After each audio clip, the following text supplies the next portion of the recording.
The stars looked different out here, Captain Jake Morrison thought as he stood on the bridge of the horizon. They were deeper into unknown space than any human ship had gone before. His crew of 42 people had been traveling for 6 months, looking for new worlds and new friends among the stars. So far they had found plenty of rocks and ice, but no one to talk to. That changed when the sensors started beeping. "Captain, I'm picking up something big," said Lieutenant Chris Palmer from his station. His fingers moved quickly across the controls. "Multiple ships. They're not from Earth or any colony we know about." Jake felt his heart beat faster. This was it, first contact with an alien species. He had trained for this moment his whole life, but now that it was here, his mouth felt dry. "Show me," he said. The main screen lit up with images of ships that looked nothing like human vessels. They were elegant and dangerous at the same time, with curves that seemed almost organic. There were 12 of them, arranged in a perfect formation. The largest ship in the center was 3 times the size of the horizon. "They're scanning us," Chris said. "Should I raise shields?" "No," Jake said firmly. "We came here in peace. Let them look. Open all communication channels. Every frequency we have." For a long minute there was nothing but static. Then a voice came through, speaking in sounds that the computer couldn't translate at first. The artificial intelligence worked quickly, finding patterns and meanings. Soon words formed on the screen and a voice spoke through the speakers. "Human vessel, you are in Kethrin space. State your purpose." Jake straightened his uniform. "This is Captain Jake Morrison of the exploration ship Horizon, representing Earth and her colonies. We come in peace, seeking friendship and understanding with other species." Another pause. Then the voice said, "You will board our flagship. You will meet with our leaders. Refuse and you will be destroyed." It wasn't exactly the warm welcome Jake had hoped for, but it was better than being blown up immediately. "We accept your invitation," he said. 2 hours later, Jake and 5 of his crew members stepped through the airlock onto the alien flagship. The artificial gravity felt slightly heavier than Earth normal. The air smelled different, like metal and something spicy. The corridor they stood in was huge, with walls made of a dark metal that seemed to absorb light. 6 aliens waited for them. They were tall, at least 7 feet each, with skin that looked like it was made of overlapping plates colored deep purple and blue. Their eyes were large and golden, with vertical pupils like a cat. They wore armor that looked both ancient and advanced at the same time. "Follow," one of them said in that strange voice. The translation worked better now, smoother.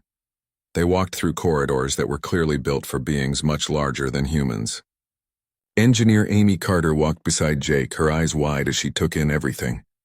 She was young, only 26, and this was her first deep space mission. She had a tablet in her hands, taking notes and pictures of everything they saw. "This is incredible," she whispered to Jake. "The architecture, the materials, I've never seen anything like it." "Stay focused," Jake said quietly, "and remember the protocol. Don't touch anything unless they say it's okay." They were led into a massive chamber. The ceiling was so high it disappeared into shadow. At the far end, on a raised platform, sat a figure that could only be royalty. She was taller than the others, her armor more elaborate. It seemed to glow with an inner light, covered in symbols that moved and changed as Jake watched. "That's Queen Velshara," their guide said, "ruler of the Kethrin Empire. Show respect." Jake and his crew bowed, the way they had practiced for first contact situations. The queen watched them with those golden eyes, her face unreadable.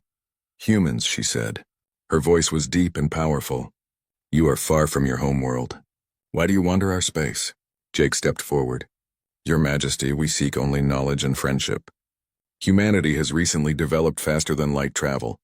We're exploring the galaxy, hoping to learn from other civilizations and share what we know." "What you know?" the queen repeated. There might have been amusement in her voice.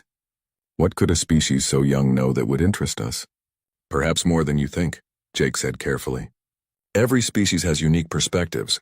We believe diversity makes us all stronger." The queen considered this. "An interesting philosophy.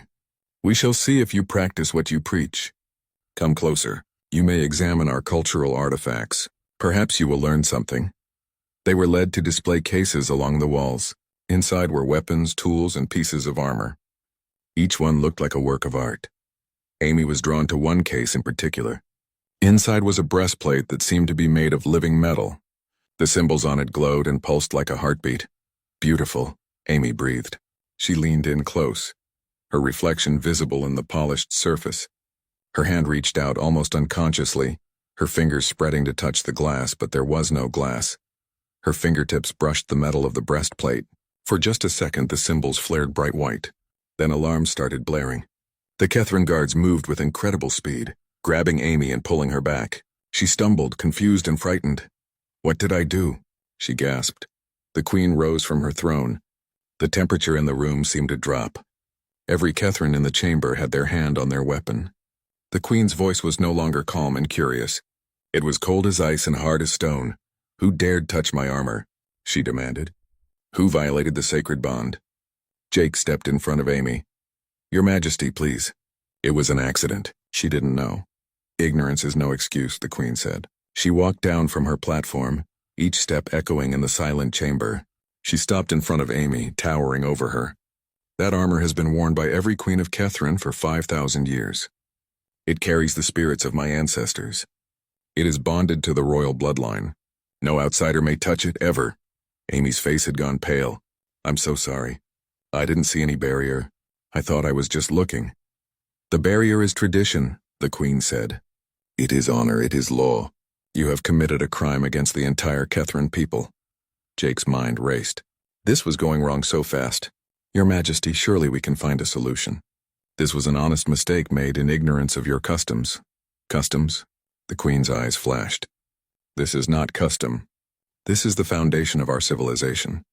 The armor connects us to our past, guides our present, secures our future. Your engineer has broken that connection. She has insulted every Kethrin who ever lived and everyone who will live."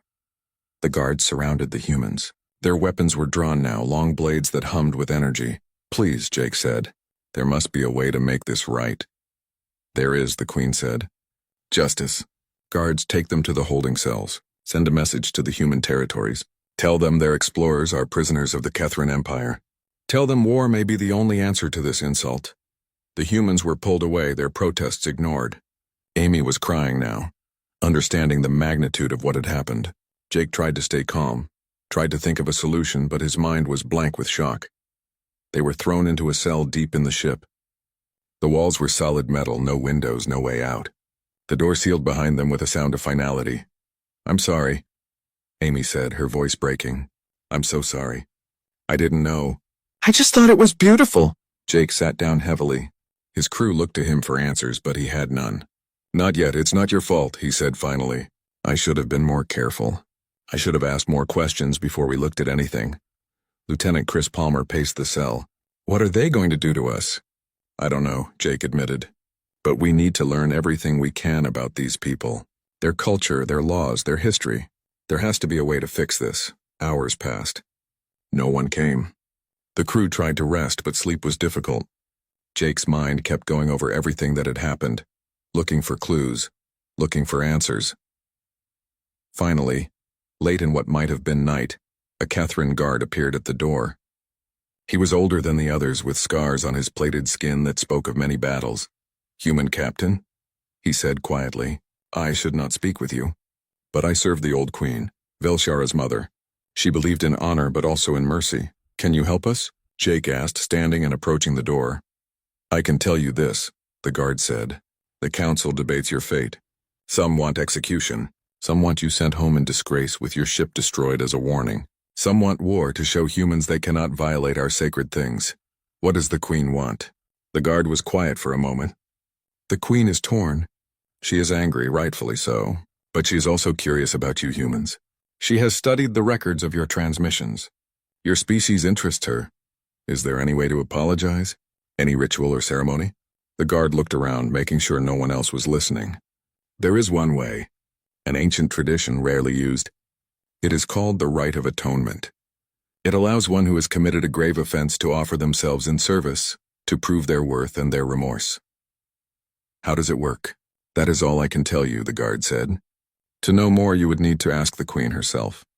But be warned, human, the rite is not easy. Many who attempt it fail, and failure means death." The guard disappeared back into the shadows, leaving Jake with a tiny. The cell was cold and Jake couldn't sleep. He sat against the metal wall, watching his crew try to rest. Amy had finally stopped crying and dozed off in the corner. Chris was awake too, staring at the ceiling with worried eyes. The others had managed to find some uncomfortable sleep. Jake's mind kept going back to what the guard had said. The rite of atonement. It sounded like their only chance, but the guard had made it clear how dangerous it was. Many who tried it failed, and failure meant death. He couldn't ask his crew to take that risk. But as captain, the responsibility was his anyway. The problem was that he didn't know anything about this rite. He didn't know what it involved or how to begin it. All he knew was that the Kethrans valued honor above everything else, and somehow they had violated that honor in the worst possible way. Morning came, or what Jake assumed was morning. There were no windows in the cell, no way to tell time. A different guard brought them food and water. The meal was strange but edible, some kind of grain mixed with what tasted like vegetables. Jake ate mechanically, his mind elsewhere. "Captain," Amy said quietly. She looked terrible, her eyes red from crying. "What's going to happen to us?" "I don't know yet," Jake said honestly. "But I'm working on it. This is my fault. I should turn myself in. Maybe if they punish just me, they'll let the rest of you go." Jake shook his head. "That's not how this works. I'm the captain. Everything that happens on this mission is my responsibility. That includes your actions. But I'm the one who touched the armor, and I'm the one who allowed us to be in that room without fully understanding their customs. No, Amy, if anyone faces punishment, it's me." The hours dragged by. Jake tried to remember everything he knew about honor cultures from Earth's history. He thought about the samurai of Japan, the knights of medieval Europe, the warrior traditions of various African and Native American peoples. All of them had complex codes about respect, duty, and making things right when honor was violated. The key, he realized, was that honor wasn't just about rules. It was about showing you understood why those rules mattered. It was about proving you respected the values behind them. That afternoon, the older guard returned. He slipped into the cell quickly when the door opened, making sure no one saw him enter. "Human captain," he said in a low voice, "I am taking a great risk speaking with you. My name is Korvan. I served 3 queens before Velshara. I have seen much in my long life. Why are you helping us?" Jake asked.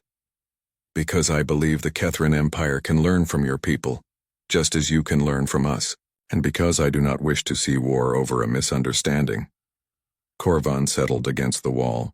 "You asked about the rite of atonement. I will tell you what I know, but you must understand how serious this is." "I understand. The armor your engineer touched is not simply a decoration or even just a symbol of power. It is a living connection to the past. When a new queen is crowned, she puts on that armor and she can feel the presence of every queen who wore it before. She can draw on their wisdom, their strength, their memories. It guides her decisions. It connects our entire history into one continuous stream." Jake felt his stomach sink. This was so much worse than he had imagined. "So when Amy touched it," she interrupted that connection. The armor registered her touch as an intrusion. For a moment, all those ancestral voices went silent. Queen Velshara felt that silence. Every Kethran who is psychically bonded to the royal line felt it. It was like a death, or worse than death. It was like erasing history. Amy had been listening. She made a small sound of horror and covered her face with her hands. "But the connection was restored?" Jake asked. "Yes, within moments. But the violation occurred. That cannot be undone." Korvan looked at Jake with something that might have been sympathy. "Now you understand why the Queen's anger is so great. This is not about a broken rule. This is about a wound to the soul of our people." Jake nodded slowly. "Tell me about the rite of atonement. It is ancient, from before the Kethran Empire even existed.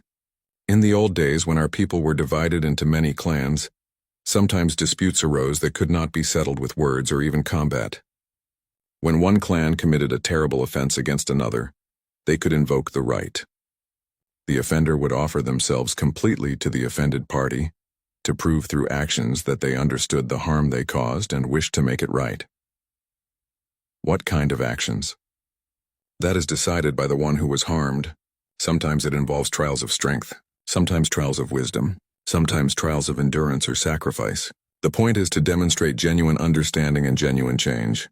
Has anyone from outside the Kethran species ever attempted this rite? No, you would be the first. That is part of why it is so dangerous. The Queen could set any challenge she wishes, knowing you are alien and unfamiliar with our ways. Jake thought about this for a long moment. His crew was watching him now, all of them awake and listening. If I request this right, what happens? The Queen must grant you an audience. You must kneel before her in the traditional manner, which I can teach you. You must speak the ancient words. Then she decides if she will accept your offer. If she refuses, you remain prisoners and face judgment from the council. If she accepts, you begin the trials. And if I fail the trials, death, but not just for you. Your ship will be destroyed and all aboard will die. The Kethrans will send a message to your people that you are not welcome in this part of space. The cell went silent. Jake felt the weight of that knowledge pressing down on him. It wasn't just his life at stake. It was everyone on the horizon and potentially the future of human exploration in this region. There is one more thing you should know, Korvan said. The Queen's daughter died 2 years ago. A plague swept through one of our colony worlds. The princess was there helping with relief efforts. She refused to leave until every citizen was evacuated. She died bringing the last children to safety. I'm sorry, Jake said. The Queen has been different since then. Harder. Less willing to show mercy. She wears the armor every day now, seeking counsel from her ancestors, trying to find wisdom in her grief. When your engineer touched the armor, she interrupted that communion. She silenced the voices the Queen desperately needs to hear, including the voice of her own daughter, whose essence was just added to the armor's bond. Jake closed his eyes. This situation was even more complicated than he had thought. The Queen wasn't just angry about tradition being violated. She was grieving, and Amy had inadvertently struck at her in her most vulnerable moment. Thank you for telling me this, Jake said. All of it. What will you do? I'll request the right of atonement. I'll do whatever it takes to make this right. Korvan studied him for a long moment. You are brave, human. Perhaps foolish, but brave, very well. I will teach you the proper way to kneel and the words you must say. Listen carefully. You will only get one chance. For the next hour, Korvan instructed Jake in the details of the ancient ritual. The kneeling position was specific and difficult, requiring flexibility Jake wasn't sure he had. His knees had to touch the ground with his feet flat. Then he had to lean forward until his forehead touched the floor, with his arms extended forward and palms up in a gesture of complete submission. The words were in the old Kethran language, which the translation computer couldn't help with. Jake had to memorize them phonetically. They roughly translated to, I have caused harm. I offer myself completely. Judge my worth and find me wanting or worthy. My life is yours to command. Jake practiced until his knees ached and his back protested. Korvan corrected his pronunciation again and again until finally he nodded with approval. That will do, the old guard said. I will request an audience with the Queen on your behalf. She may refuse. She may have you executed immediately for your boldness, but I think she will at least hear you out. She is curious about humans even in her anger. Why is she curious? Because you are new. Because you are different. Because in 5,000 years of Kethran history, we have met many species but few that show the kind of determination and adaptability your people seem to possess. The Queen studies your broadcasts, your history, your art. She finds you fascinating and frustrating in equal measure. Korvan stood to leave. I will return with her answer. Prepare yourself, Captain. What comes next will test everything you are. After he left, Chris came to sit beside Jake. Are you sure about this? You're betting all of our lives. I don't see another option, Jake said. If we do nothing, they'll execute us anyway or start a war with Earth. At least this way we have a chance. What do you need from us? Information. Everything we can remember or figure out about Kethran culture. Their values, their history, what matters to them. If I'm going to prove humanity's worth, I need to show them we're capable of understanding, of learning, of respecting things that are important to others even if they're different from us. The crew spent the rest of the day sharing everything they had observed or overheard. Amy had taken detailed notes on the architecture and design of the ship. Chris had been analyzing their language patterns. Others had noticed small details about Kethran behavior, body language, social interactions. A picture began to emerge. The Kethrans valued honor, loyalty, and tradition, but they also valued strength and courage. They respected. The guards came for Jake at dawn. They didn't speak as they led him through the corridors of the massive ship. Other Kethrans stopped to watch as he passed, their golden eyes following his every step. Word had spread about what was going to happen. The human was either very brave or very stupid. Most thought it was the latter. Jake focused on breathing steadily and keeping his expression calm. Inside, his heart hammered against his ribs. He had spent the entire night going over what he would say and do. He had practiced the kneeling position until his muscles screamed. He had repeated the ancient words until they felt natural on his tongue. But now, walking toward the throne room, he felt small and afraid. The doors to the chamber opened. It was even more crowded than before. Dozens of Kethrans lined the walls, all of them in formal armor. These must be the nobles and council members Korvan had mentioned. They watched Jake with expressions ranging from curiosity to open hostility. Queen Velshara sat on her throne, wearing the armor that had started all of this. It seemed to glow brighter today, the symbols moving faster across its surface. Her face was carved from stone, showing nothing. Jake was led to the center of the room and left there. The doors opened again and his crew was brought in, surrounded by guards. They looked scared but tried to stay strong. Amy's eyes were red and swollen. She had been crying again. "Captain Jake Morrison of Earth," the Queen's voice rang out. "You requested this audience. Speak. This was it." Jake had one chance to get this right. He thought about everything Korvan had taught him, everything he had learned about Kethran culture and everything that had led them to this moment. Then he thought about what made humans different from other species. What was humanity's greatest strength? It wasn't physical power. Humans were weak compared to many species. It wasn't technology, though they were clever. It wasn't even courage, though humans could be brave when needed. No, humanity's greatest strength was its ability to understand others, to learn, to adapt, to see things from different perspectives and to genuinely care about the experiences of others. Jake stepped forward and began to speak. His voice was steady, though his hands trembled slightly. "Your Majesty, I come before you not to make excuses. I come not to plead for mercy based on ignorance. I come to acknowledge the terrible harm that was done and to offer the only thing I can offer that has any meaning. Myself." He paused, letting his words settle in the silent chamber. "Since arriving here, I have learned about the sacred armor. I have learned what it means to your people. It is not just metal and ceremony. It is the living history of your entire civilization. It is the voice of wisdom passed down through generations. It is the bond that connects every Kethran to their past and guides them to their future." Jake saw slight surprise on some of the faces around the room. They hadn't expected a human to understand this. My crew member, Engineer Amy Carter, touched that armor without permission. She interrupted the sacred connection. She caused pain to every Kethran, but especially to you, Your Majesty. And for that, there can be no simple apology. Words are not enough. Only actions can demonstrate true understanding and true remorse. He turned slightly to look at his crew, then back at the Queen. "I am the captain. Everything my crew does is my responsibility. I led them into this situation. I failed to ensure they understood the depth of respect required in your presence. So I stand here not as their representative, but as the one who bears the weight of this offense." Jake took a deep breath. This was the moment. He had to get every detail right. "Your Majesty, I invoke the ancient rite of atonement. I offer myself to prove humanity's worth. I offer my life to demonstrate that we are capable of understanding, of learning, of respecting what others hold sacred." Gasps echoed through the chamber. Several council members spoke quickly to each other in their own language. The Queen's expression didn't change, but her eyes narrowed slightly. "You know of the rite?" she asked. "I have learned of it, Your Majesty. I know it is ancient and sacred. I know it is dangerous and that many who attempt it fail. I know that failure means death for me and all my crew. But I also know it is the only path that shows true understanding of what we have done." How did a human learn of this? The rite has not been invoked in 300 years. It is not something we share with outsiders. Jake hesitated, not wanting to get Korvan in trouble. "I spoke with someone who believed that understanding between our peoples was more important than maintaining secrets." The Queen studied him for a long moment.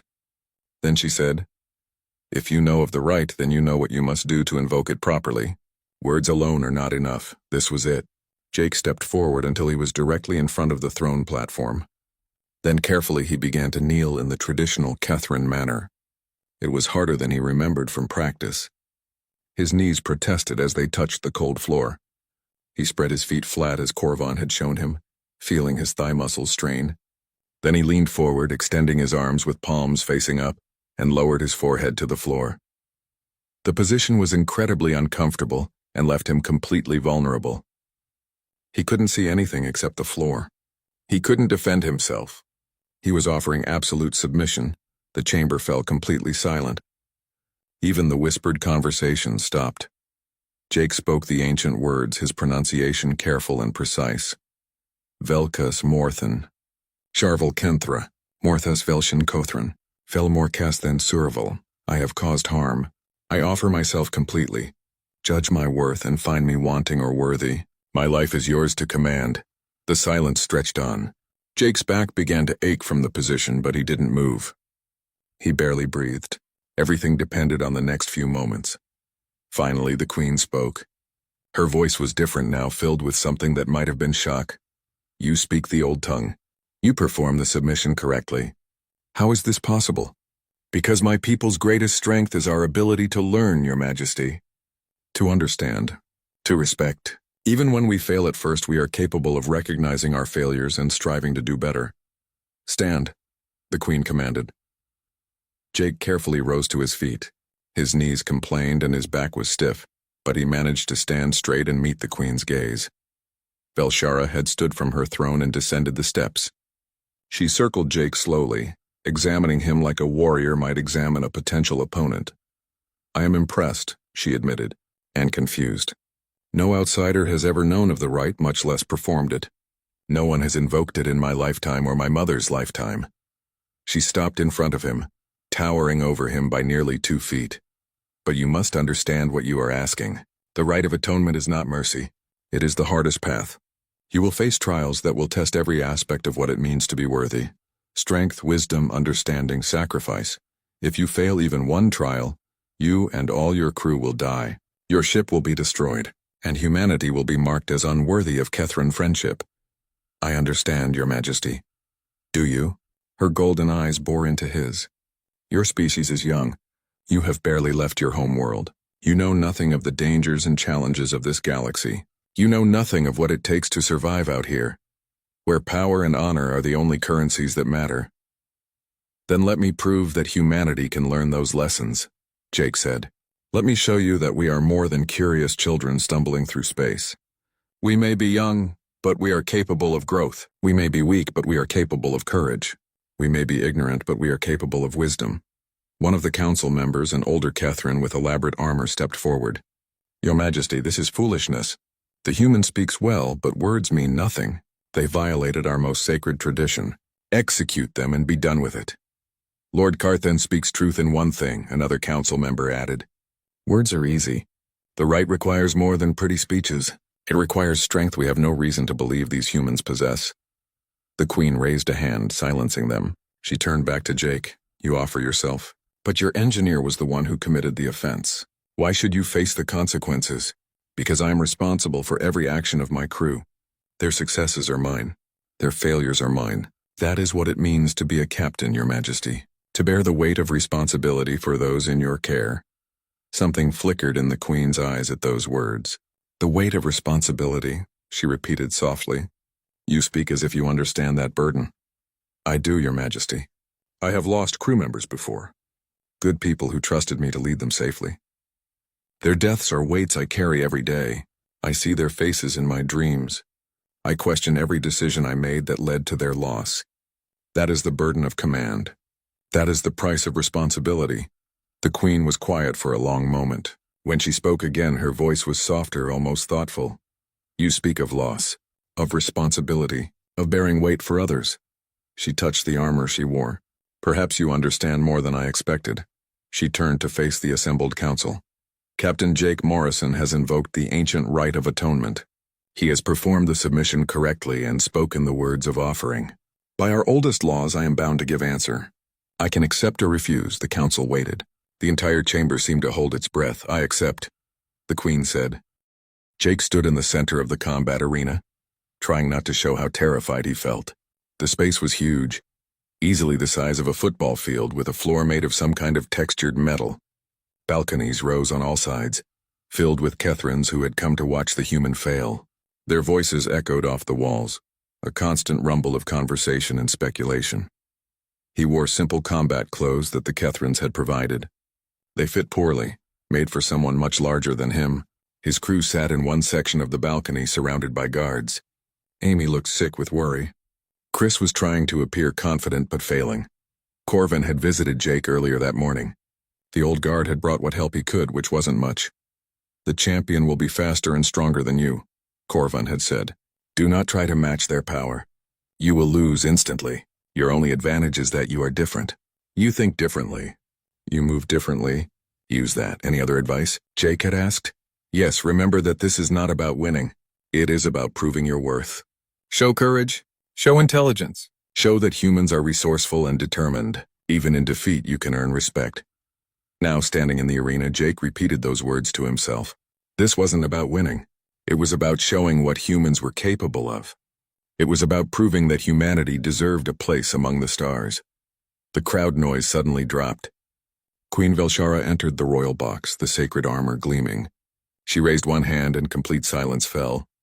"Let the first trial begin," she announced. "Captain Jake Morrison of Earth faces Talvin, champion of the Royal Guard. The combat continues until one fighter yields or cannot continue. No weapons. No killing. Only honor." A door on the opposite side of the arena opened. The champion walked out and Jake's heart sank. Talvin was enormous even by Kethrin standards, at least 8 feet tall with muscles that looked like they were carved from stone. Scars covered his plated skin. His golden eyes fixed on Jake with the intensity of a predator spotting prey. The champion reached the center of the arena and bowed slightly to the queen. Then he turned to Jake and spoke in that deep, resonant voice. "Human, I have fought for 30 years. I have won 412 combat trials. I have never lost. Today will not be the day that changes." Jake swallowed hard. "I'm not here to boast about my record. I'm here to prove myself, then let us begin." The gong sounded. Talvin moved.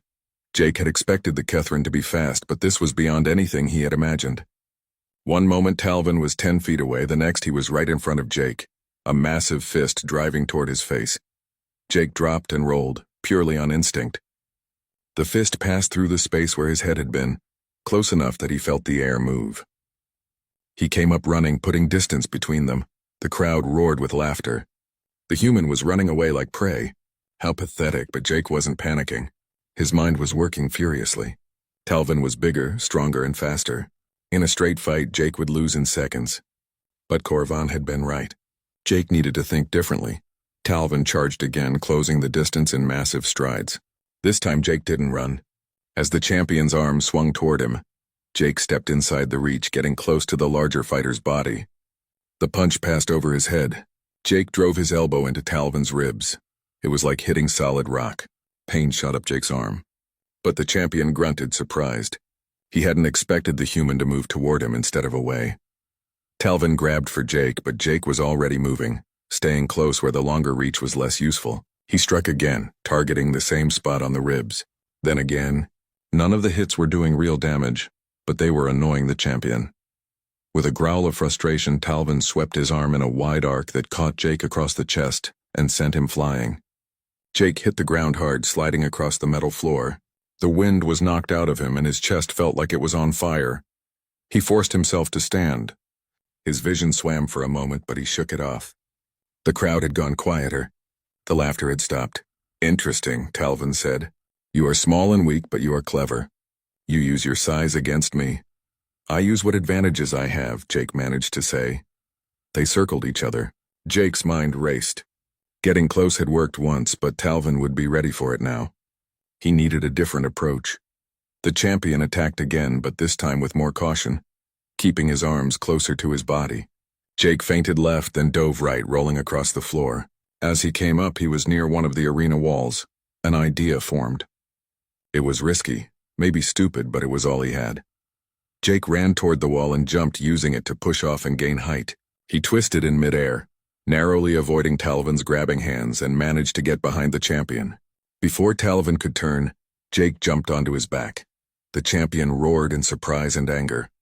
He reached back, trying to grab Jake, but Jake held on with every bit of strength he had. His arms wrapped around Talvin's thick neck, not trying to choke him, but just to hold on. Talvin spun, trying to throw him off. He slammed backward into a wall, crushing Jake between his body and the hard surface. Jake's grip loosened, but he didn't let go. He couldn't. If he fell off now, he was done. The champion slammed him into the wall again, and again. Jake felt ribs crack. Pain exploded through his body. His vision went dark at the edges, but he held on. The crowd was on its feet now, shouting. This wasn't what they had expected. The small human should have been defeated in seconds. Instead, he was still fighting, still refusing to give up. Talvin reached back with both hands and finally got a grip on Jake's arm. He pulled, his strength immense and unstoppable. Jake felt himself being torn away from the champion's back. He couldn't hold on any longer. Talvin threw him across the arena. Jake tumbled through the air and crashed into the floor, rolling several times before coming to a stop. He tried to stand, but his body wouldn't cooperate. His ribs screamed with pain. His vision kept fading in and out. Through blurry eyes, he saw Talvin walking toward him. The champion was barely breathing hard. Jake, on the other hand, could barely breathe at all. You have fought well, human, Talvin said. Better than expected.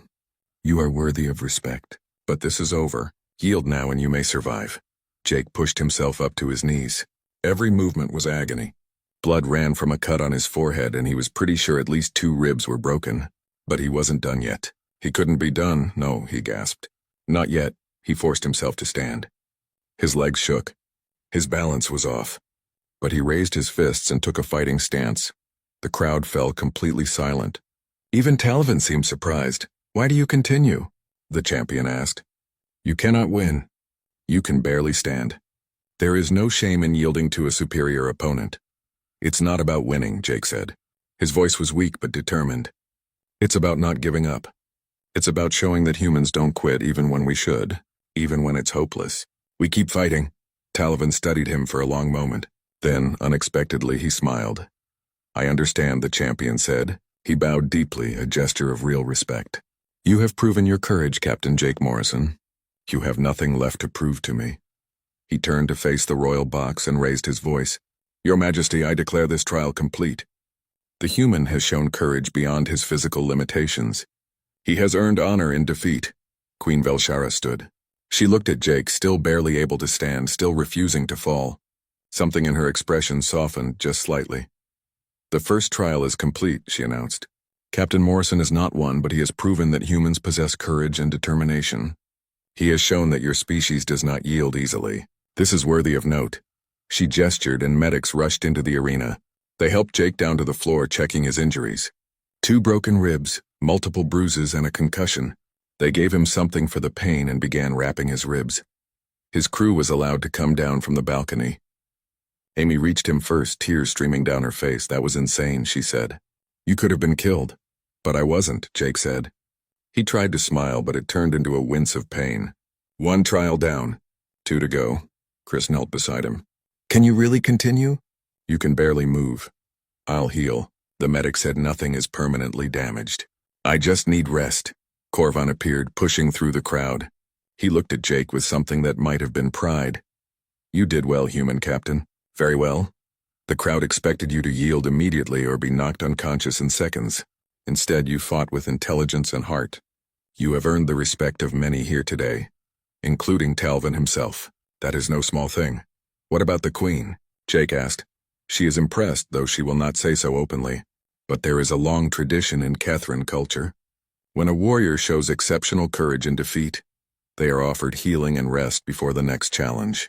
The Queen has granted you 3 days to recover before the second trial. 3 days, Jake repeated.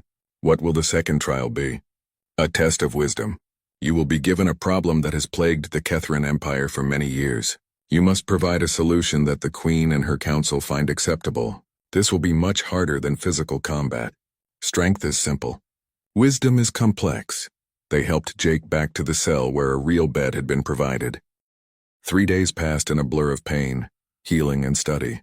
Jake's ribs hurt less each day, though he still had to move carefully.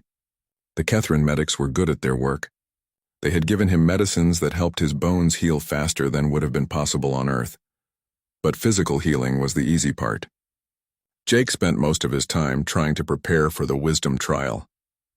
Corvan visited each day, sharing what information he could about Kethrin society, their problems, their conflicts. Chris and the others helped, piecing together everything they had observed and learned. The Kethrin Empire was vast, spanning dozens of star systems. They were powerful, their military unmatched in this region of space. But power brought its own problems. Some subject species resented Kethran rule. Trade disputes arose constantly. Colonies fought over resources. And there were always threats from outside. Other empires that saw the Kethrans as rivals or enemies. The Queen's main challenge right now, Korvan explained on the second day, is a conflict in the Sarvan system. Two colonies, both Kethran, claim rights to a moon that has rich mineral deposits. Both colonies need these resources to survive. Both have legitimate historical claims to the territory. The Council has debated this for 2 years and found no solution that doesn't favor one colony over the other. Why not split the resources equally? Jake asked. The moon cannot be divided. The mining operation requires centralized control or it becomes inefficient and dangerous. Whoever controls the mining operation controls the wealth it produces. The losing colony will fall into poverty while the winning colony thrives. This creates resentment and division among our people. Jake thought about this. It was a classic problem with no easy answer. Both sides had valid claims. Both sides had real needs. Any solution that favored one would anger the other. On the morning of the wisdom trial, Jake was brought to a different chamber. This one was smaller than the combat arena, but no less impressive. It was clearly a council room, with a long table and chairs built for Kethran physiology. The walls were covered with star maps and documents. Queen Velshara sat at the head of the table. Around her were gathered her senior advisors, the council members who helped her rule the empire. They looked at Jake with expressions ranging from curiosity to skepticism. Captain Morrison, the Queen said, you have recovered from your injuries. That is good. You will need your full mental faculties for what comes next. I'm ready, Your Majesty. The second trial tests wisdom, not just knowledge but the ability to see problems clearly and find solutions that others have missed. We will present you with a real situation that has plagued our empire. You will have until sunset to provide an answer. If your solution is acceptable, you pass. If not, you fail, and the right ends. I understand. One of the advisors, an older female Kethran named Salvera, spoke up. Your Majesty, this is foolish. We have our brightest minds working on these problems. What makes you think this young human can solve what we cannot? That is precisely the question we are testing, the Queen said. Perhaps he can. Perhaps he cannot. We shall see. She turned back to Jake. The problem is this. 2 of our colonies, Kethran settlements established 100 years ago. Both claim exclusive rights to a moon called Dorvan 3. This moon contains deposits of mertanium, a rare element essential for our ship construction and medical technology. She gestured and a holographic display appeared above the table, showing the moon and the 2 colonies. The first colony, Keth Prime, was established 95 years ago on the second planet of the Sarvan system. They began mining operations on Dorvan 3 shortly after. The second colony, Keth Secundus, was established 93 years ago on the 4th planet. They claim that Dorvan 3 was always intended to be their resource, but Keth Prime moved in first. Both colonies now depend on income from the mertanium to sustain their populations. Another advisor added, both have suffered economic decline as they fight over who has rights to mine there. The situation has become hostile. Violence has nearly broken out several times. We cannot favor one colony over the other without creating lasting division, the Queen said. We cannot split the resources because the mining operation requires unified control. We cannot shut down both operations because our empire needs the mertanium. This problem has consumed 2 years of debate. Solve it, Captain, and you prove your wisdom. Fail and you prove your species is not ready to stand beside us. Jake looked at the holographic display, his mind racing. This was exactly the kind of problem Korvan had warned him about. No matter what solution he suggested, someone would be unhappy. The key was finding an approach that no one had considered yet. He thought about Earth's history. Humans had faced similar problems countless times. Disputes over resources, over land, over wealth. Sometimes they solved these problems through war. Sometimes through negotiation. Sometimes through creative thinking that changed the nature of the problem itself. May I ask questions? Jake said. Of course. What is the population of each colony? Keth Prime has 70,000 Kethrans. Keth Secundus has 50,000. And both colonies are struggling economically because of this dispute? Yes. Both have invested heavily in military forces to defend what they claim is their right. This spending has drained resources from education, infrastructure, and development. Both colonies are worse off than they were 10 years ago. What if neither colony controlled the mining operation? Jake asked. The council members looked confused. What do you mean? Salvera asked. Right now the problem exists because both colonies see the moon as something to possess, something to control. Whoever owns it wins and the other loses. But what if we change the framework? What if the moon wasn't owned by either colony, but by the Empire itself? Continue, the Queen said, leaning forward slightly. The Empire takes direct control of Dorvan 3. A neutral administrator appointed by Your Majesty runs the mining operation. The profits from the Mertanium go into a shared fund. This fund is then distributed based on contribution, not on historical claims. Contribution? One of the advisors asked. Yes. Both colonies contribute workers to the mining operation.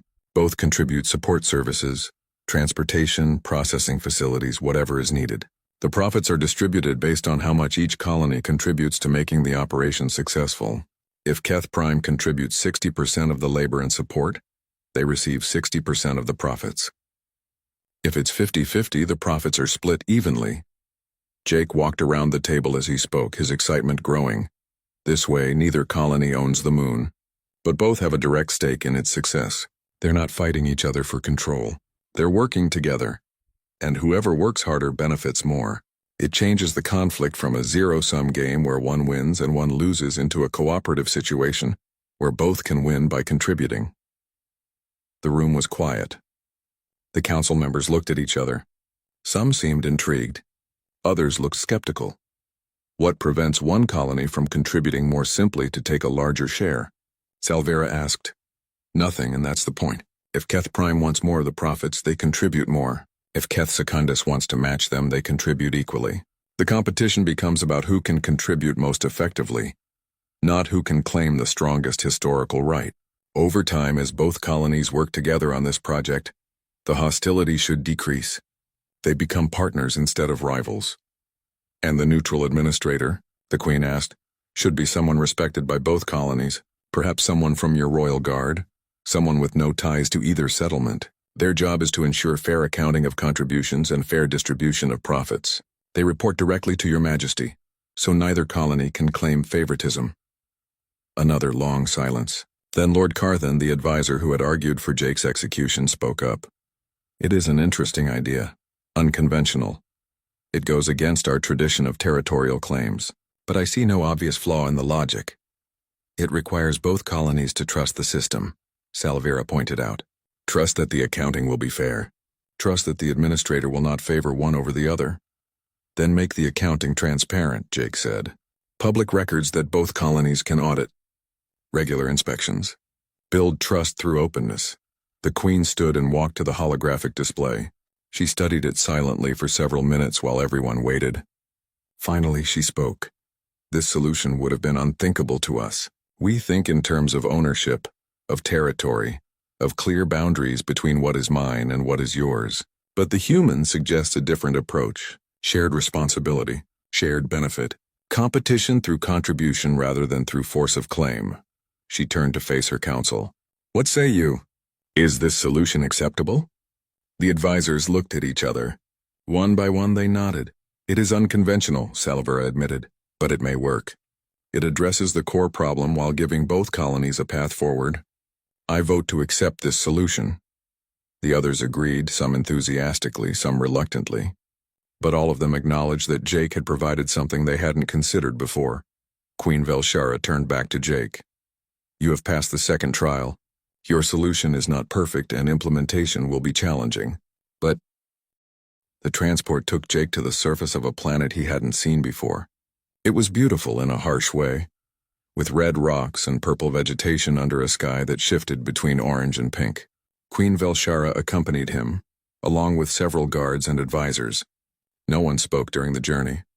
They landed near a structure made of the same dark metal as the flagship. It was massive, built into the side of a mountain with tall spires reaching toward the sky. As they approached on foot, Jake saw symbols carved into the metal. They glowed faintly, pulsing with a rhythm like a heartbeat. This is the memorial of fallen warriors, the Queen said. Her voice was softer than Jake had ever heard it. Here we honor those who gave their lives defending the Kethrin people. Every name, every sacrifice, recorded for eternity. They entered through tall doors that opened silently. Inside, the walls were covered in more symbols. Jake realized they were names. Thousands of them, tens of thousands, each one glowing softly in the dim light. Our people have existed for over 5,000 years. The Queen continued as they walked deeper into the memorial. In that time we have faced many threats, plagues, wars, natural disasters. Each time warriors stepped forward to protect others, knowing they might not survive. This place remembers them all. They reached a central chamber. It was circular with a domed ceiling that showed a projection of the stars. In the center stood a statue of a Kethrin warrior in full armor holding a child. The warrior's face looked tired but peaceful. 2 years ago, the Queen said, and Jake heard the pain in her voice. A plague struck one of our colony worlds. It moved fast, killing within days. We tried to evacuate to save as many as we could, but the ships could only carry so many people at a time. She walked to the statue and placed her hand on it. My daughter, Princess Kelshara, was overseeing the evacuation. She refused to leave while any of our people remained in danger. Trip after trip, she loaded civilians onto ships and sent them to safety. She worked without rest, without sleep. The plague was spreading. We begged her to leave. She refused. The Queen's voice cracked slightly. On the final evacuation run, only children remained. 147 children, orphaned by the plague or separated from their families. Kelshara stayed behind to ensure every child made it onto the ship. She carried the last ones herself when they were too sick to walk. The ship launched just as the plague overwhelmed the colony's life support systems. Jake listened, his heart aching. He could picture it. The chaos, the fear, the children crying, and one person staying calm, staying strong, making sure everyone else got out.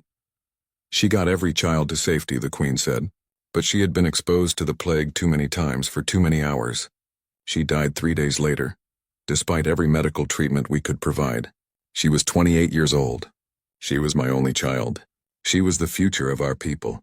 And she traded her life for 147 children who were not even of royal blood. The Queen turned to face Jake. Her golden eyes shimmered with unshed tears. That is sacrifice, Captain. That is what it means to be Kethrin. To put duty above self. To protect others even at the cost of everything. My daughter's essence was added to the royal armor the day she died. When your engineer touched that armor, she interrupted my communion with my daughter's spirit. She silenced the voice I need most to hear. Jake felt the weight of that revelation. This wasn't just about tradition or honor. This was about a mother's grief. About loss so profound it shaped everything the Queen did. Your Majesty, Jake said quietly, I cannot imagine your pain. To lose a child is a horror no parent should face. To lose her while she was doing something so brave and selfless makes it both better and worse. Better because she died a hero. Worse because you know the world needs people like her and now she's gone. The Queen looked surprised that he understood this complexity. Jake continued, his voice gentle. I am not a parent, but I have been a captain. I have lost people under my command. People who trusted me to keep them safe. Their deaths haunt me because I feel responsible, even when I did everything I could, even when they made their own choices. And I wonder if I could have done something different, something better, something that would have saved them. He took a step closer. Your daughter made a choice. She chose to stay. She chose to save those children. You couldn't have stopped her because that's who she was. That's the person you raised her to be. A true leader. Someone who understood that her life had meaning because of how she used it to protect others. The Queen was silent for a long moment. A single tear ran down her plaited cheek. You speak as if you understand, she said. But you are human. Your species is young. What do you know of loss that spans generations? What do you know of carrying the weight of 5,000 years of history? You're right, Jake said. Humans are young compared to Kethrins. Our whole history as a spacefaring species is measured in decades, not millennia. But that doesn't mean we don't understand loss. It doesn't mean we haven't faced pain that felt unbearable. He thought about Earth's history, all the wars and plagues and disasters, all the people who had died, all the parents who had buried children, all the children who had buried parents. My grandmother told me a story once, Jake said. During one of Earth's worst wars, she was a child in a city that was being bombed. Her mother was a doctor. One night, the hospital was hit. Her mother could have run, could have saved herself. But she stayed to help the patients who couldn't move. She died in the collapse. My grandmother was 8 years old. The Queen listened intently. For the rest of her life, my grandmother kept a photo of her mother. She talked about her often, about how brave she was, about how she chose to help others even when it meant her own death. And my grandmother tried to live in a way that honored that sacrifice. She became a teacher. She spent her life helping children because her mother had died helping patients. That's how humans carry our grief. We transform it into purpose. Your grandmother's mother was a warrior then, the Queen said. Not with weapons, but with compassion. Yes, and so was your daughter. She fought the plague by saving those children. She won because they survived. That victory lives on in every one of those 147 children, and in every child they will have. Your daughter's impact ripples forward through time, just like the impact of every queen before you. That's what the armor represents, that continuous thread of sacrifice and purpose. The Queen reached up and touched her armor. You understand more than I expected. You see why this armor is not just metal and symbols. It is memory. It is connection. It is the voice of everyone I have lost, including my daughter, telling me I must continue. I must be strong. I must lead. And you have, Jake said. You've led through your grief. You've made hard decisions. You've protected your people even while your heart was breaking. That's courage of a different kind than physical bravery. That's the courage to keep going when everything inside you wants to stop. The Queen nodded slowly. She looked at Jake for a long time, and something in her expression shifted. The hardness softened. The distance closed. You have passed the third trial, she said finally. You have shown true empathy. You have connected your human experience to Catherine pain. You have proven that despite our different forms, despite our different histories, we are not so different in what matters most. We love, we lose. We carry on because those we lost would want us to. Relief flooded through Jake, but it was mixed with genuine sadness. He had passed the trial, but he had also glimpsed the depths of the Queen's pain. No test could prepare someone for that. Thank you, Your Majesty. Do not thank me yet, Captain. You have passed the 3 trials, yes, but now comes the harder part. Now we must decide what it means that you have proven humanity's worth. The rite of atonement has been completed. The offense has been addressed. But what comes next? They walked back through the memorial together, passing all those glowing names. Jake thought about each one representing a life, a story. People who had mattered to someone. When they emerged into the open air, the Queen stopped and looked at the sky. My advisors want to send you home with our respect, but nothing more. They say humans are too young, too unpredictable. Better to let you develop on your own before we engage in closer relations. What do you think, Your Majesty? I think, she said slowly, that you have shown me something I had forgotten. That wisdom can come from unexpected sources. That the young can teach the old. That different perspectives can solve problems that have stumped us for years. She turned to face him directly. Tell me about your medical technology, Captain. Tell me about human approaches to plague and disease. Jake was surprised by the change of subject. We've made significant advances in the last century. Genetic medicine, nanotechnology, immunology. We've eliminated most of the diseases that used to kill millions. Why do you ask? Because the plague that killed my daughter still exists. It surfaces every few years on different worlds. We have treatments that can slow it, but no cure. Each time it appears, people die. Not as many as before, but still too many. Your people are younger than us. Your medicine developed differently. Perhaps you see angles we have missed. Are you asking for our help? 6 weeks later, Jake stood on the observation deck of the Horizon and watched as a Catherine medical transport docked with the Human Research Station. Inside that transport were samples, data, and 3 Catherine scientists who had agreed to work alongside the human medical team. It was the beginning of something unprecedented.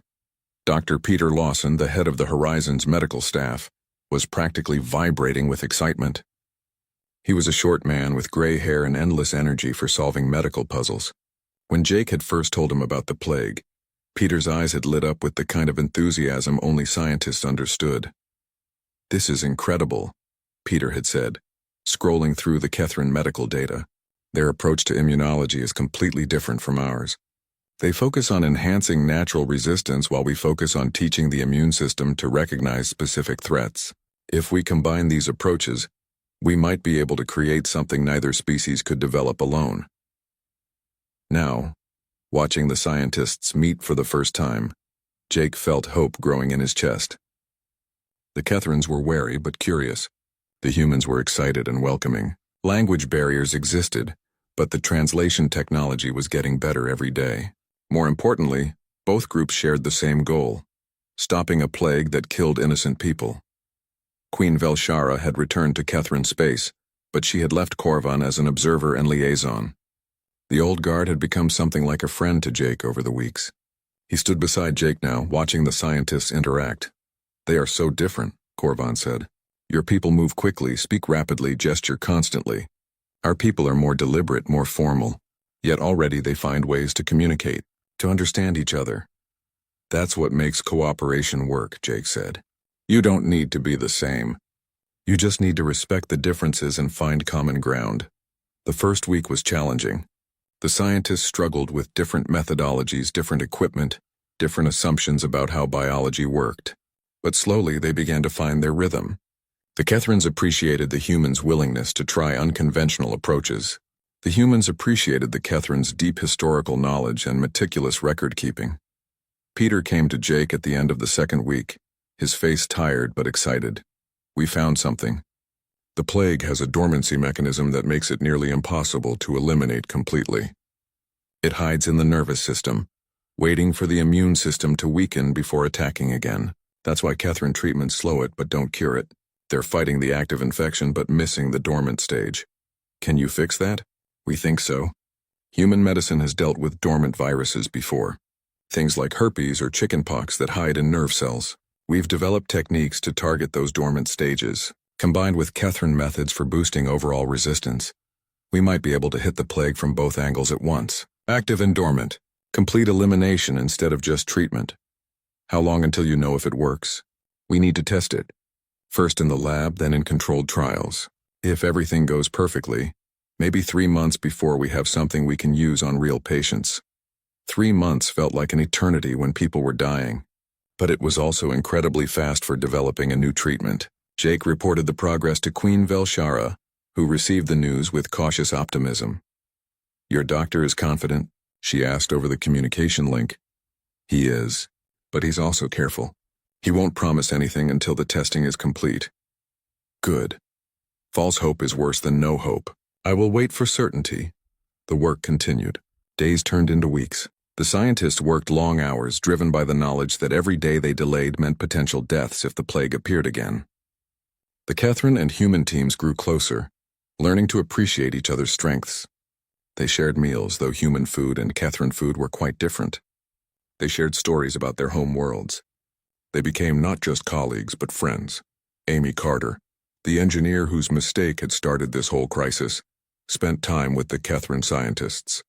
She was fascinated by their technology, and they were impressed by her quick understanding of complex systems.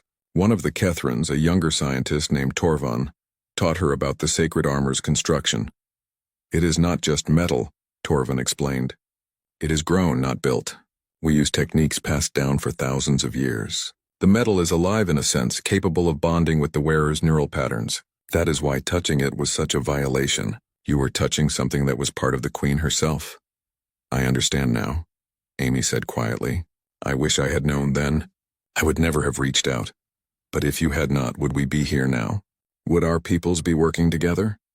Perhaps your mistake was necessary. Perhaps it was meant to happen so that we could find this path." It was a generous way to look at it, and Amy felt some of her guilt finally ease. 2.5 months after the research began, Peter came to Jake with news. His hands were shaking and tears ran down his face. "It works," he said. "The treatment works. We tested it on samples of the plague in every stage. Dormant, active, everything. It eliminates it completely. No survivors.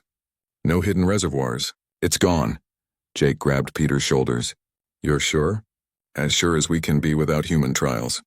But the Kethrans have already begun testing on their own volunteers. Individuals who survived the plague but still carry dormant infections. If it works on them, we'll know for certain." The wait for those results was the longest week of Jake's life. He paced the corridors of the horizon. He couldn't eat. He couldn't sleep. Everything depended on this working. Finally, the message came from the Kethran medical facility. all test subjects showed complete elimination of the plague. No dormant infections remained. No side effects.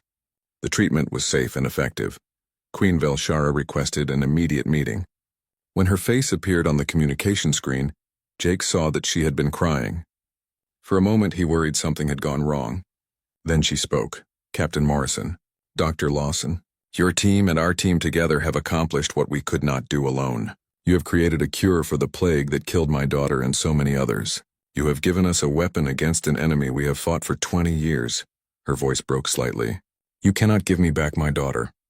No medicine can do that. But you have ensured that other parents will not lose their children the way I lost mine. You have honored Kelshara's sacrifice by making sure it was not in vain. For this I owe you a debt that cannot be measured."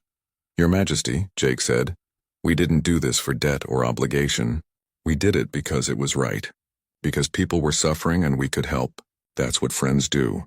"Friends," the Queen repeated. "Yes, that is what we are now, is it not? The Kethrin Empire and humanity.